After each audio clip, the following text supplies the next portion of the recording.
Hello વિદ્યાર્થી મિત્રો, તમારું સ્વાગત છે અમારી યુટ્યુબ ચેનલ નોબલ એકેડમીમાં. આજે આપણે જોઈશું માર્ચ બોર્ડ 2025 એક્ઝામ માટે ધોરણ 10 ગણિત બેઝિક ની બ્લુપ્રિન્ટ એટલે કે પ્રશ્નપત્ર નું પરિરૂપ, એટલે કયા ચેપ્ટર માંથી કેટલા માર્ક્સ નું પૂછાશે આજે આપણે સંપૂર્ણ જ્ઞાન મેળવીશું. ચાલો સ્ટાર્ટ કરીએ. સૌ પ્રથમ તો વિષય એટલે કે ધોરણ 10 વિષય એટલે કે ગણિત બેઝિક નું માળખું છે. ગણિત બેઝિક, ગણિતમાં બે પાર્ટ છે, ગણિત બેઝિક અને ગણિત સ્ટાન્ડર્ડ. આજે આપણે જોઈશું ગણિત બેઝિક નું વાર્ષિક પરીક્ષા એટલે કે માર્ચ 2025 બોર્ડની એક્ઝામ નું પ્રશ્નપત્રનું પરિરૂપ. કેવી રીતે પ્રશ્નો પૂછાશે, કેટલા પ્રશ્ન પૂછાશે, કેટલા માર્ક્સ ના પૂછાશે, કયા ચેપ્ટર માંથી કેટલા માર્ક્સ નો આવશે, આજે આપણે સંપૂર્ણ જોઈશું. તો સૌપ્રથમ 4 પ્રશ્ન આવે છે ગુણ પ્રમાણે. પ્રશ્ન નંબર 1 હેતુલક્ષી પ્રશ્ન. હેતુલક્ષી એટલે કે સેક્શન એ માં જે આવે હેતુલક્ષી પ્રશ્ન, એ વિકલ્પ વિના. પ્રશ્નોની સંખ્યા 2 છે, એક તો વિકલ્પ વિના અને વિકલ્પ સાથે. પણ સેક્શન એ માં બધા પ્રશ્ન ફરજિયાતપણે લખવાના જ હોય છે, બધા અટેમ્પ્ટ કરવાના હોય છે. એટલે વિકલ્પ વિના પણ 24 છે અને વિકલ્પની સાથે પણ 24 છે. અને પ્રત્યેક પ્રશ્નનો 1 ગુણ રહેશે. કેટલો ગુણ રહેશે? 1 ગુણ. એટલે કે 24 એકુ કેટલા થઈ ગયા? કુલ ગુણ 24. હેતુલક્ષી પ્રશ્ન સેક્શન એ ના. બીજો પ્રશ્ન છે ટૂંક જવાબી પ્રશ્ન એટલે કે સેક્શન બી. એના પ્રત્યેક જે પ્રશ્નો આવે છે એ 2 ગુણના. વિકલ્પ સાથે 13 પ્રશ્ન અને આપણે કેટલા લખવાના? 9. 13 માંથી કોઈ પણ 9. 9 દુ 18 એટલે કે એક પ્રશ્નનો 2 માર્ક્સ. એટલે કે 9 દુ 18 ગુણ થઈ ગયા કુલ. કેટલા ગુણ થઈ ગયા? 18 ગુણ થઈ ગયા. ત્રીજો પ્રશ્ન એટલે કે ટૂંક જવાબમાં પ્રશ્ન એટલે કે સેક્શન સી. તેમાં પ્રત્યેક પ્રશ્નના એટલે કે પ્રત્યેક દાખલોનો કેટલો માર્ક્સ થશે? 3 ગુણ થશે. કેટલા ગુણ થશે? 3 ગુણ. એટલે કે વિકલ્પ સાથે 9 પ્રશ્ન આવશે, એમાંથી કોઈ પણ કેટલા પ્રશ્ન લખવાના? 6 પ્રશ્ન લખવાના અને કુલ ગુણ 18. કેવી રીતે 18? તો 6 પ્રશ્ન આપણે લખવાના છે, ફરજિયાતપણે 6 લખવાના છે. તો 6 અને એક પ્રશ્નનો કેટલો માર્ક્સ થશે? 3. તો 6 તરી 18 માર્ક્સ થઈ ગયા. પછી આપણે જોઈશું લાસ્ટ એટલે કે છેલ્લો પ્રશ્ન સેક્શન ડી, જે આપણી માટે લાંબા પ્રશ્નો સૌથી મહત્વપૂર્ણ છે. પાસ થવા માટે સૌથી મહત્વપૂર્ણ શું છે? સેક્શન ડી છે. ચાલો આનો પ્રત્યેક 4 માર્ક્સ. પ્રત્યેક પ્રશ્નનો કેટલો માર્ક્સ થશે? 4 માર્ક્સ થશે. ટોટલ આપણી પાસે 8 પ્રશ્ન હશે. આમાંથી આપણે કેટલા પ્રશ્ન અટેમ્પ્ટ કરવાના છે? 5 પ્રશ્નો અટેમ્પ્ટ કરવાના છે. કેટલા? 5. 4 પંચા કેટલા થઈ ગયા? 20. એટલે કે જોઈ લો 24 પ્લસ 18 પ્લસ 18 પ્લસ 20 એટલે કે કુલ ગુણ કેટલા થઈ ગયા? 80 થઈ ગયા. શું થઈ ગયા? કુલ ગુણ 80. પછી આપણે આગળ જોઈશું કે કયા ચેપ્ટર માંથી કેટલા માર્ક્સ નું પૂછાશે, વિકલ્પ સાથે અને વિકલ્પ વિના. તો ચાલો પ્રકરણ પ્રમાણે, હવે શે પ્રમાણે? શા પ્રમાણે? પ્રકરણ પ્રમાણે. તો જુઓ પાઠ નું નામ એટલે કે પ્રકરણ નું નામ ચેપ્ટર નંબર 1, પ્રકરણ 1 માંથી વાસ્તવિક સંખ્યા, વિકલ્પ વિના ગુણભાર અને વિકલ્પ સાથે ગુણભાર. એટલે વિકલ્પ વિના અને વિકલ્પ સાથે. તો સૌપ્રથમ વાસ્તવિક સંખ્યા ગુણભાર કેટલો આવશે? 2 માર્ક્સ. વિકલ્પ વિના અને વિકલ્પની સાથે પણ કેટલા માર્ક્સ નો? 2 માર્ક્સ નો આવશે. ઓકે, ચાલો આગળ જોઈશું આપણે વિદ્યાર્થી મિત્રો ચેપ્ટર નંબર 2 બહુપદીમાંથી. બહુપદીમાંથી વિકલ્પ વિના 6 માર્ક્સ અને વિકલ્પની સાથે પણ કેટલા માર્ક્સ? 6 માર્ક્સ નું જ આવશે. ચેપ્ટર નંબર 3 એટલે કે પ્રકરણ નંબર 3 દ્વિચલ સુરેખ સમીકરણ યુગ્મ. કયો ચેપ્ટર? દ્વિચલ સુરેખ સમીકરણ યુગ્મ, જેમાં વિકલ્પ વિના 4 અને વિકલ્પની સાથે 8 ગુણભાર.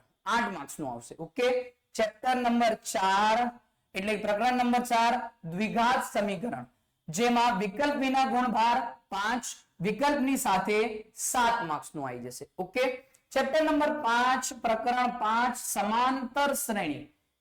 સમાંતર શ્રેણી વિકલ્પ વિના 8 અને વિકલ્પની સાથે કેટલા? 13 માર્ક્સ. ચેપ્ટર નંબર 6 ત્રિકોણ, જેમાં વિકલ્પ વિના 4 અને વિકલ્પની સાથે 8 ગુણભાર. ઓકે, ચેપ્ટર નંબર 7 યામ ભૂમિતિ. યામ ભૂમિતિ ચેપ્ટર જે છે એ વિકલ્પ વિના 8 માર્ક્સ નો આવશે અને વિકલ્પની સાથે 11 માર્ક્સ નો આવશે, એટલે કે 11 ગુણ આવશે. ઓકે, ચેપ્ટર નંબર 8 ત્રિકોણમિતિ નો પરિચય, જે વિકલ્પ વિના 4 ગુણ, વિકલ્પની સાથે 6 ગુણ. ચેપ્ટર નંબર 9 ત્રિકોણમિતિના ઉપયોગો. કયો ચેપ્ટર? ત્રિકોણમિતિના ઉપયોગો. વિકલ્પ વિના 2 ગુણ, વિકલ્પની સાથે પણ 2 ગુણ. ચેપ્ટર નંબર 10 એટલે કે પ્રકરણ નંબર 10 વર્તુળ, વિકલ્પ વિના 5, વિકલ્પની સાથે 8 ગુણ. ચેપ્ટર નંબર 11 વર્તુળ સંબંધિત ક્ષેત્રફળ, જેમ વિકલ્પ વિના પણ 2 માર્ક્સ અને વિકલ્પની સાથે પણ 2 માર્ક્સ. ચેપ્ટર નંબર 12 પૃષ્ઠફળ અને ઘનફળ, વિકલ્પ વિના 6 ગુણ, વિકલ્પની સાથે પણ 6 ગુણ. ચેપ્ટર નંબર 13 અને 14 સૌથી મહત્વપૂર્ણ પ્રકરણ. આ બે ચેપ્ટર, આ બે પ્રકરણ સૌથી મહત્વપૂર્ણ છે. કેમ કે જુઓ, ચેપ્ટર નંબર પ્રકરણ નંબર 13 આંકડાશાસ્ત્ર, વિકલ્પ વિના 14 અને વિકલ્પની સાથે 16 માર્ક્સ નું. પછી સંભાવના, પ્રકરણ 14 સંભાવના, વિકલ્પ વિના 10 અને વિકલ્પની સાથે 14. તો જુઓ વિદ્યાર્થી મિત્રો, એક વાત તમારે ખાસ ધ્યાનમાં રાખવાની છે કે તમે ચેપ્ટર નંબર 13 અને 14 આ બે ચેપ્ટર પાકા કરીને 16 અને 14 કેટલા થઈ ગયા? 30 ગુણ થઈ ગયા. તો વિદ્યાર્થી મિત્રો, તમે 80 માંથી 30 માર્ક્સ 30 ગુણ ખાલી બે ચેપ્ટર કરીને તમે મેળવી શકાશો. આ બે ચેપ્ટર કરી લો, તમે શું થઈ જશો? પાસ થઈ જશો.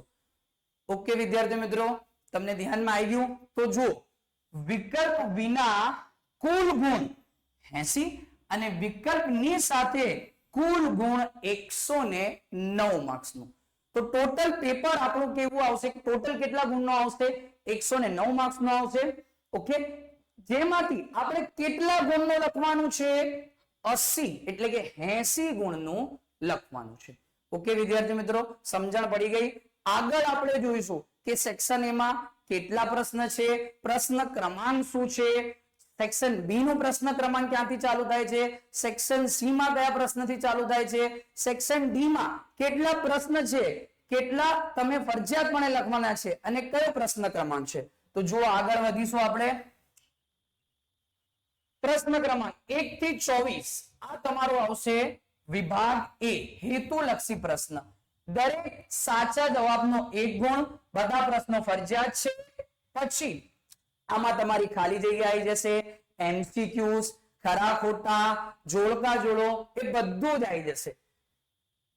કેટલા ગુણનો આવશે? 24 ગુણનો આવી જશે. ઓકે વિદ્યાર્થી મિત્રો, પછી સેક્શન બી એટલે કે વિભાગ બી ચાલુ થશે પ્રશ્ન ક્રમાંક 25 થી માંડીને 37 સુધી.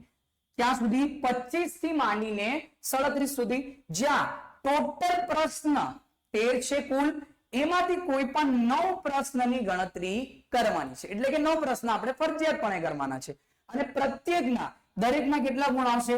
2. એટલે કે 9 ગુણ્યા 2 કેટલા થઈ ગયા? 18 માર્ક્સ થઈ ગયા. ઓકે, 18 ગુણ થઈ ગયા. પછી આવશે વિભાગ સી, જેમાં 38 થી માંડીને 38 થી વિભાગ સી સેક્શન સી તમને શરૂઆત થઈ જશે કયા પ્રશ્ન સુધી? 46 પ્રશ્ન સુધી. ઓકે, પ્રશ્ન ક્રમાંક સુધી. તો અહીંયા આપણે કુલ પ્રશ્ન કેટલા છે? 9. એમાંથી કેટલા પ્રશ્નની ગણતરી કરવાની છે? 6 પ્રશ્નની ગણતરી કરવાની છે વિદ્યાર્થી મિત્રો. અને કેટલા માર્ક્સના છે? 18. દરેકના 3 ગુણ, એટલે કે 6 પ્રશ્ન ફરજિયાત પ્રમાણે ગુણ્યા પ્રત્યેક પ્રશ્નનો કેટલો માર્ક્સ? 3. તો 6 તરીકે કેટલા થઈ ગયા? 18 ગુણ થઈ ગયા.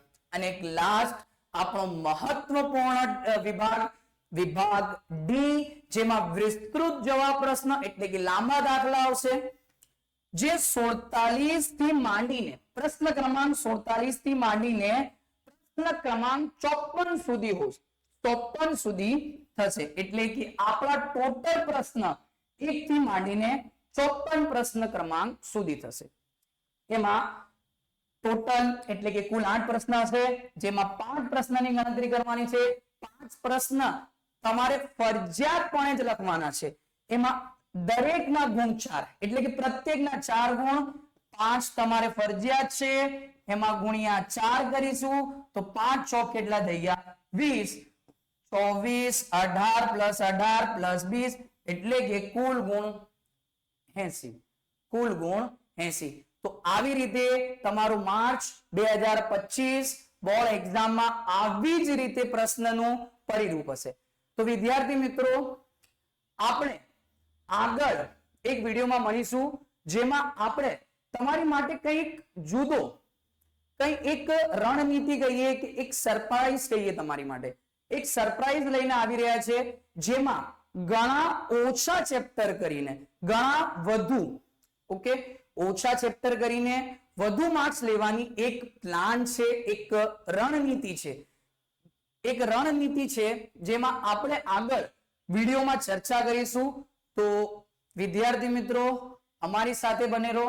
અમારી આવા જ વિડીયોને જોતા રહેવા માટે અમારી ચેનલને સબસ્ક્રાઇબ કરો અને અમારી વિડીયોને લાઈક કરો અને વધારે પ્રમાણમાં શેર કરો. Thank you.